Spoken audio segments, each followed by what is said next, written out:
खुशबू ने कुछ ही दिनों पहले कॉलेज ज्वाइन किया था। वो बेहद खूबसूरत थी। कॉलेज में हर कोई उसकी खूबसूरती पर कायल था। मैडम, कॉलेज में आते ही अपना जादू चला दिया। देख, सबकी नजर तुझ पर ही है। खुशबू अपना फोन चेक करती है तो उसमें रोहित की रिक्वेस्ट आई होती है। खुशबू खुश होकर अपने दोस्तों के साथ शो ऑफ करने लगती है। Guess what? मुझे रोहित की फ्रेंड रिक्वेस्ट आई है। तो बोलो क्या करूं? अभी रिक्वेस्ट एक्सेप्ट कर लूं या थोड़ा तड़पने दूं उसे? क्या? रोहित की रिक्वेस्ट? तू तो बड़ी लकी है यार। बड़ा ही हैंडसम है वो तो। तभी उसकी सीनियर सोनिया वहां जाती है और रोहित का नाम सुनकर घबरा जाती है। क्या? तुझे रोहित की रिक्वेस्ट आई है? नहीं नहीं, बिल्कुल भी एक्सेप्ट मत करना। जितना हो सके उससे दूर ही रहना खुशबू। लेकिन क्यों? मेरी मानो खुशबू, रोहित को भूल जाओ, वरना जो तुम्हारे साथ होगा उसकी जिम्मेदार तुम खुद होगी। प्लीज मेरी बात मानो, मैं तुम्हारे भले के लिए ही कह रही हूँ। सोनिया वहां से चली जाती है। लोग भी ना कितने जलनखोर होते हैं। खुशबू सोनिया की बात को नजरअंदाज करके रोहित की रिक्वेस्ट एक्सेप्ट कर लेती है। कुछ देर बाद रोहित खुशबू के सामने जाता हुआ उसकी तरफ मुस्कुराता है और वो रोहित की तरफ देखकर मुस्कुराती है, लेकिन उन्हें नहीं पता होता कि दूर से उन दोनों को कोई देख रहा होता है। खुशबू हॉस्टल के कमरे में रोहित से बातें कर रही होती है और तभी कुछ देर बाद उसे नींद आ जाती है। उसी रात हॉस्टल में खुशबू के कमरे के दरवाजे पर एक दस्तक होती है। खुशबू नींद से उठती है। अब इतनी रात कौन हो सकता है?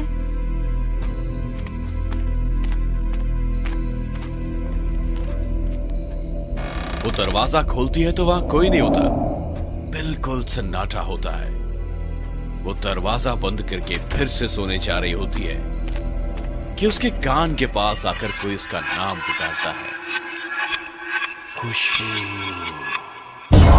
कौन है? वो आवाज सुनकर बुरी तरह डर जाती है। कमरे में चारों तरफ देखती है तो कोई नहीं होता। अचानक उसके बाल उड़ने लगते हैं, मानो किसी ने उसके बालों में फूंक मारी हो। घबराकर दरवाजा खोलने के लिए भागती है।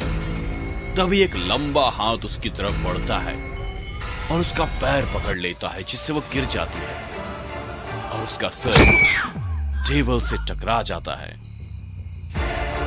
कौन है? कौन है वहाँ? देखो, मुझसे मजाक मत करो।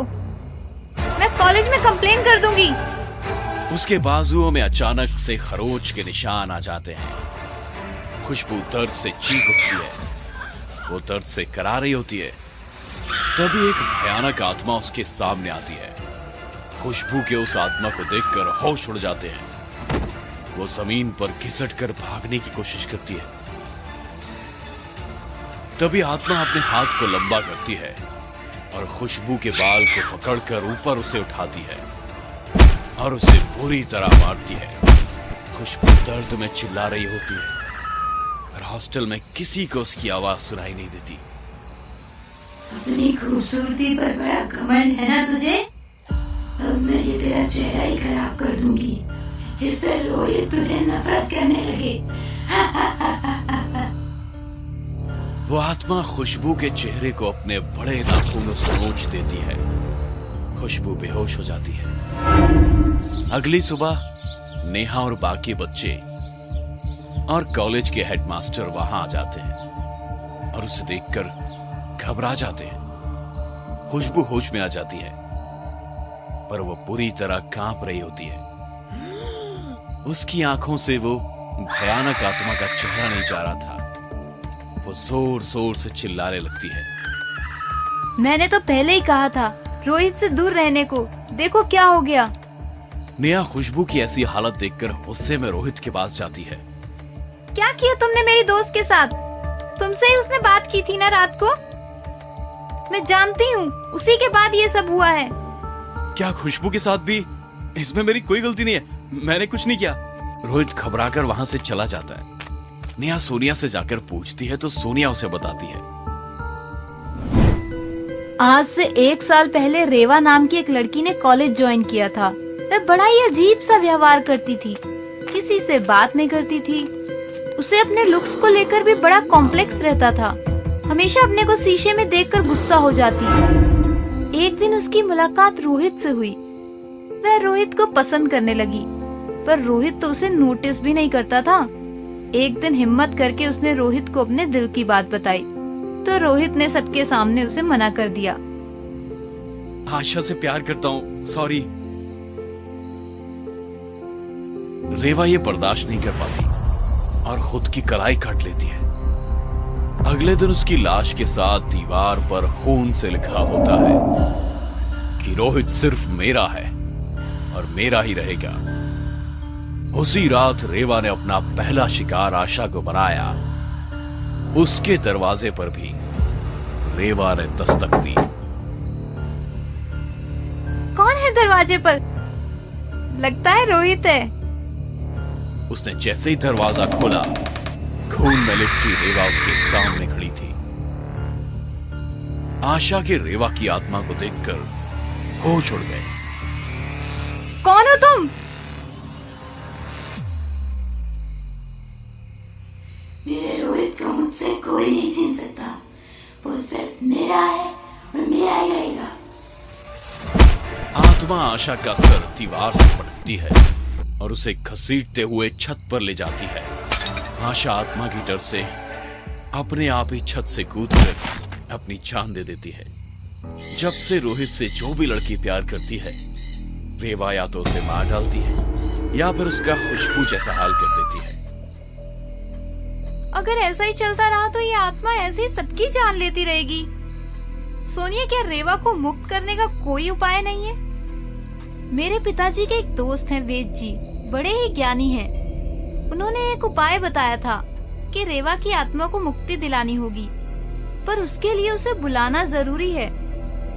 पर इसके लिए कौन अपनी जान खतरे में डालना चाहेगा? इसलिए उसकी आत्मा को मुक्ति नहीं मिल पाई है। मैं बुलाऊंगी रेवा की आत्मा को। मैं अपनी दोस्त खुशबू का बदला लूंगी। तुम मुझे वो उपाय बताओ सोनिया। हमें उस आत्मा को अपने जाल में फंसाना होगा और किसी तरह रोहित को ही उसके गले में मंत्रमाला डालनी होगी, तभी उसे मुक्ति मिल पाएगी। पर क्या रोहित इस बात के लिए तैयार होगा? मैं अभी उससे बात करती हूँ, वो जरूर मेरी बात समझेगा। नेहा रोहित को फोन पर सब समझाती है। मैं तैयार हूं नेहा, तुम बताओ मुझे क्या करना है, मैं तुम्हारा साथ जरूर दूंगा। नेहा वेद जी से मंत्रमाला लेने जाती है। याद रखना बेटी, इस रोहित को ही ये माला उस आत्मा के गले में पहनानी होगी, तभी उस लड़की की आत्मा को शांति मिलेगी। और हाँ, आज तुम लोग कामयाब नहीं हुए तो फिर उस आत्मा की शक्तियां और बढ़ जाएंगी और कोई भी आत्मा का कुछ नहीं बिगाड़ पाएगा। जी, हम पूरी कोशिश करेंगे।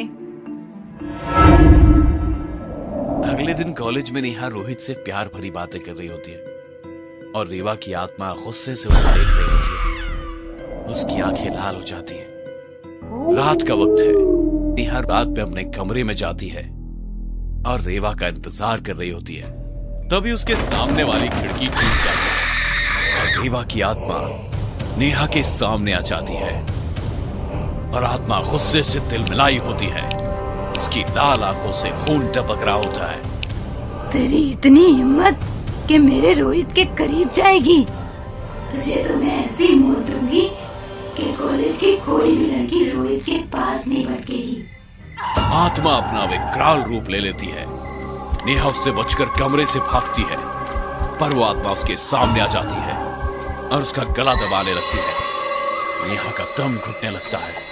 नहीं छोड़ूंगी, तुझे मार डालूंगी।